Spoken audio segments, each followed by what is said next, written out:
When you look at your kid's behavior, you might think you have lots of different problems to solve. Now, this does not matter if your child is a toddler, a preschooler, elementary age, a teenager. You may see, okay, they're struggling with this behavior. We got to solve for this. What we're going to talk about today is how all of the behaviors are actually probably one problem wearing a lot of different masks. Once we figure that out, then we know what to do. I work with so many parents who come to me because they just don't know what to do when their kid is having a huge tantrum or their kid is sneaking, lying, cheating, and doing things that they don't want them to grow into an adult and do. I am revealing the one hidden reason behind almost every behavior you will see in your kids, and the reason is the same for us adults as well. Speaking of, if you are sick of yelling or repeating yourself 100,000 times to get anyone to listen to you, I hear that all the time. My kid won't listen until I raise my voice or I'm screaming. And I don't want to do that because then I feel really icky about it. Or I know that's probably not the best for their development. And that is true. I would love for you to join us in my last workshop of the Getting Out of Survival Summer Series. It is going to be held on August 24th at 9 a.m. Pacific time or 9 a.m. Arizona time. And it is called How to Get Your Kids to Actually Listen Without Yelling, Repeating Yourself, or Losing Your Mind. And sometimes I need workshops like this as well. So I hope you will join me and join other parents as we support each other as we do this thing called parenting. The link to sign up will be found in the show notes. We're going to talk about the problem that is underneath your kids' aggression, meltdowns, defiance. What is the problem? Because once we can figure out the problem, then we can come up with some solutions and know what to do. I was at a park one time and with my friends, with all of their kids. I think we had probably 7 or 8 moms, lots of boys, especially between the ages of 3 and 10. And with boys comes with really intense play. That is why we went to the park. It was after school hours. I don't know about you. After school hours were kind of rough back then when my kids were younger. Praise the Lord. They have a little bit more emotional regulation now. And that was the time where we just wanted to let them be free. All of the moms were at under the pavilion. I still had a toddler at the time, so I kept popping in, making sure everything was okay. At one point, another mom that was not with us came over and was very upset with the language that the kids were using. Now, they weren't cussing or even calling each other stupid or being mean to each other in any way, but they were playing with toy guns. Even as I say that, it might trigger something in you of letting little kids play with toy guns at the park. To my defense, it wasn't our guns, but I also allow my kids to play with things like that because I have done a lot of research and it is very helpful for their brains and brain development. And play is the way they make sense of the world in a safe container. Anyways, there were these guns that did not shoot anything. They made a lot of noise. They had lights. There was a little dome at the top that made a lot of lights and noises. And so the kids are diving under the playground equipment and jumping on top and getting a lot of really good energy out of their bodies and moving their bodies, doing really great things so that we could get home and they can be much calmer. And they are using language. I'm going to shoot you. I'm going to kill you. All of those types of things. And this really upset this mom who had a toddler. I think one of the kids went over and was using that language with her daughter. Totally get it. Totally understand. I apologize. Pulled my son aside, got on his level. But then the kids continued to play with each other. All of a sudden, I don't even know what happened. I was standing in between these playground structures. There were slides and climbers and stuff behind me. In front of me was this big jungle gym type of thing. So there's kids up in that one, kids up in the one behind me, and 2 adults to my right, 1 adult to the left. The 1 adult to the left is the one that had already spoken to me. The 2 adults to the right, I don't think they were together, and they were an older couple. They started yelling at me, telling me that it is not okay that these kids have toy guns. It's not okay with how they're speaking to each other. Their play is very inappropriate. And then it came out of the mom's mouth. You are a terrible mom. I completely melted on that playground because here I am breaking all these generational patterns, reading as much as I can, learning everything that I can about my kids' behavior, their brain, how they're wired. And I had a blog at the time. Raising Kids with Purpose was a thing. I'm writing and trying to help parents. And then I hear from this woman who I do not know that I am a terrible mom. That's probably the worst thing that anyone has ever said to me. And it broke me. But what I realized, I went home, I did write about it. I'll include the blog post in this episode show notes. What I realized and why I tell this story is that the behaviors of these adults, the yelling, the screaming, the woman even called the cops, which never showed up because the kids weren't doing anything wrong. What I noticed was that she probably had something happen in her life that made these kids' behaviors feel not okay. She did not have the skills to be able to calm herself down and have a civil conversation with me without attacking me, criticizing me, blaming me, criticizing the kids, yelling at the kids. Now I remember that's why I walked over there, because she was yelling at the kids. And with my oldest, the more you yell at him, the more he digs in. He does not run away and put his tail between his legs. He fights, and he fights hard, and his behaviors get much bigger. And so I wanted to make sure not only to advocate for him, but also make sure that his behaviors didn't get out of control. And so this might be for you. Maybe you yell, scream, get really upset, or your kids are having huge meltdowns. They are hurting. They are biting, grabbing, hitting. My youngest, whenever he is in fight mode, he throws metal water bottles. Not okay, right? He literally has put a hole in our wall because there's no thought behind what's happening.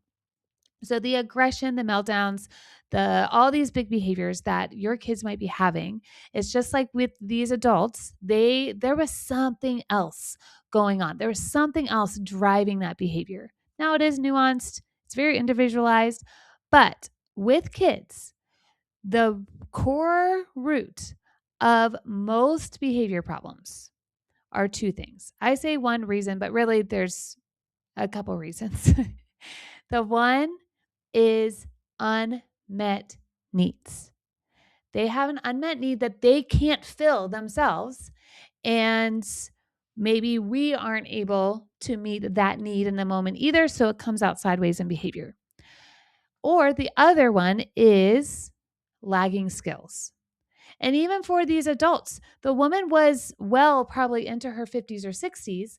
If she did not get these things as a kid, guess what? She may have lagging skills too, and not have the skill to be able to communicate or calm her body down or recognize what that trigger is so that she can communicate with me in a healthy way. At the time, I didn't have the skills to be able to not just completely shut down. And that's probably why she got so aggravated, is because I just wasn't saying anything because I wanted to run away. The best illustration to really help us understand kids' behavior is the iceberg. In an iceberg, we can just see the tip. We just see the little bit of ice on top of the water. I have a really close friend that was just in Alaska. She sent me the most gorgeous photos of these icebergs. They could only see the really beautiful part that was above the water. Now, what is underneath? You have so much more ice under the water. And so The hidden reason and why it seems hidden is because it's underneath the surface. And our brains, especially if you grew up in America, we're wired to just see the behavior. We are just to see what happens above the surface. And we have been programmed to stop that behavior because if we don't stop it, it feels uncomfortable to us.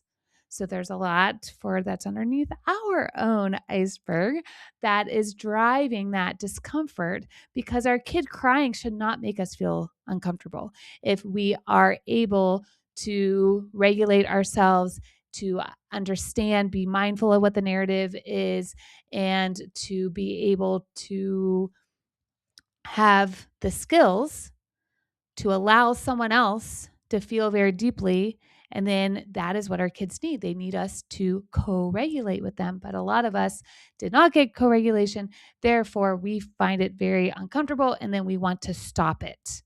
The problem with just stopping what is above the water, the tip of the iceberg, is that we're not actually getting to what's underneath the surface. As I said, all behavior is typically a lagging skill or an unmet need, not bad choices. We often, as parents, see behavior as something that the kid is choosing to do.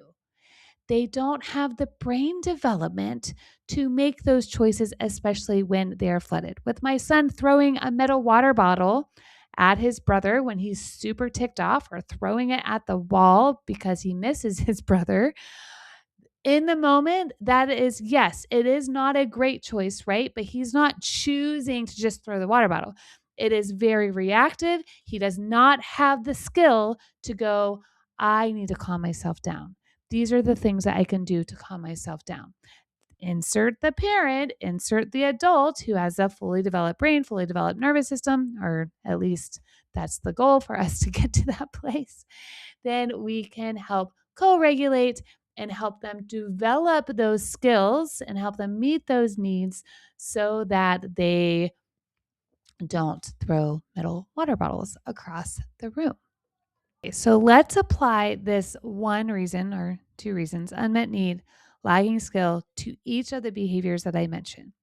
Defiance, not listening, saying no, purposely, I'm putting that in air quotes, not doing what they're supposed to do. We call all of that defiance. Now let's apply these reasons to that. So often, what is that lagging skill? Is they're missing flexibility, they're missing probably inhibition, they're missing impulse control, resilience, frustration tolerance. And then what is the unmet need?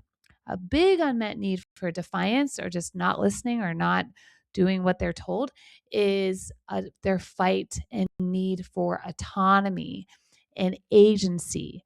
And they are communicating that by saying no or ignoring you. It might seem like they're ignoring you, but really they are filling their own need of autonomy. Now, if I came and told you, you must do your laundry right now, you have to drop everything that you're doing. I don't care that you are enjoying yourself painting. I don't know, do you get time to paint? Or if you're doing an activity that you like to do, you're working, you're on social media, and I tell you, you have to go do laundry right now. And you're like, no, I don't want to. It's the same thing for our kids. Now, we have these expectations that because we're the adult, that they must listen and they're the child. And it doesn't mean that you don't go do the laundry or that they don't go do the thing, but it at least helps us understand this is why they're not doing it now. Because if we feel that they are not listening because they're disrespecting us or this is a choice of theirs and we're not able to see, oh, they have a need of autonomy here, what does that do for us? It makes us feel super frustrated. And often that leads to feeling extremely overwhelmed. And then if we're frustrated and overwhelmed, can we co-regulate? Can we help calm our kids down? Can we teach the skill? Can we fill their need? And the answer is a big fat no. This is why this is so important that we look beneath the water, underneath, not just look at the tip of the iceberg. And we got to pay attention to what we're making those behaviors mean, because disrespect is a big one. And respect in general is extremely advanced cognitive skill that a 5-year-old, 6-year-old, 7-year-old isn't quite understanding in the way that we see respect and disrespect. Okay, now let's apply these reasons to a meltdown. In a meltdown is different than a tantrum. The difference is a tantrum, it's say you are at the store and your kid sees this big shiny toy that they have to have. You tell them no, and they start screaming and crying and hitting, whatever, big behaviors. And then you say, okay, you can have the toy. You give them the toy and they immediately stop crying. That's a tantrum. They have a little bit more control of what's going on. Now, it is still very reactive. They weren't just choosing to make your life hard by screaming on top of their lungs in the grocery store. However, they have a little bit more control over it. I get the thing, okay, I can stop. And meltdown is they are so flooded that upstairs brain that requires for them to be able to calm down is completely shut off. And they really are a complete loss of control. And we see a lot of meltdowns in kids with ADHD, autism, ODD, any kind of neurodivergence, because they don't have the developmental skills to help them calm down. So let's apply these two reasons. The nervous system is extremely flooded. It probably even has more hormones, neurotransmitters, all the things, the fire that cause those big emotions. In certain brains, they release a lot more of that. And it truly is out of your control.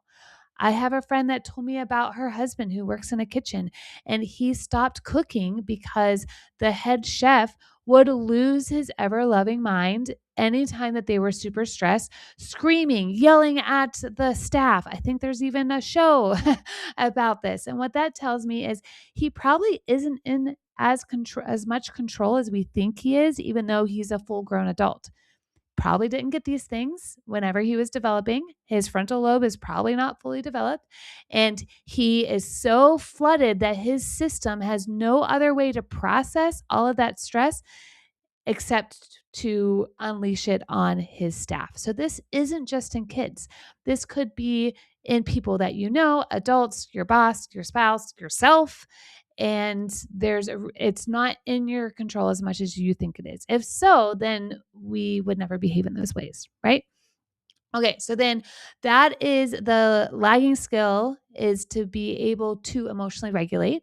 And then the unmet need is, needing co-regulation. There could be connection needs there. It could be connected to autonomy. Meltdowns, the cause of them could be connected to all sorts of things, just as with everything else. Okay, so then hitting's a big one, or being aggressive. If a child you see likes to grab, pull, bite, and they have big aggressive behaviors. This just was shared in one of the workshops that we did this summer. And the mom lives in Colombia, and she is part of a community where she helps look after the kids. And she said there's this one little boy who's very aggressive, and it's to the point where the other kids don't want to play with him because they're afraid they're going to get hurt. She's done some classes with me and she's attended some workshops. And so she's applied what she's been learning.